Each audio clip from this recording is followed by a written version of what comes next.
Sanja, pozdravljen. Stojimo v kavčku pri začimbah. Vaša priljubljena tema, o kateri ste napisali 2 knjigi skupaj s sodelavkami in o kateri pišete tudi 3, ki bo išla predvidoma letos. Marca 2005. Dobili smo primerno informacijo o izidu knjige. Vsaka začimba ima svoj namen, ampak včasih ne morete jih vseh vzeti. Ko se odpravljate denimo na pot, ali pa če bi morali nujno izbrati 3 začimbe, katerim se ne bi nikoli odpovedali? To je res težko vprašanje, ker jih res doma imam čez 50.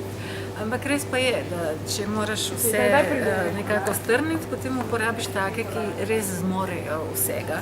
In recimo, odvisno je, tisti, ki so moje 3, verjetno niso vaše, ker različna konstitucija zahteva različen karakter začimb. Ampak za to, kar ja potrebujem, recimo, zagotovo bom vzela baziliko, kardamom pa kumin. Te 3 uredijo vse, kar ja potrebujem. A nam lahko zaupate, zakaj te 3?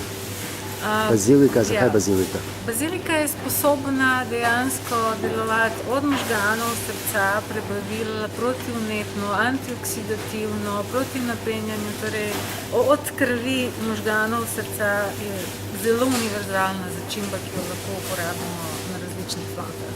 Kardamom jo uporabljam prav zaradi tega, ker veste, moji možgani rabijo kar precej goriva.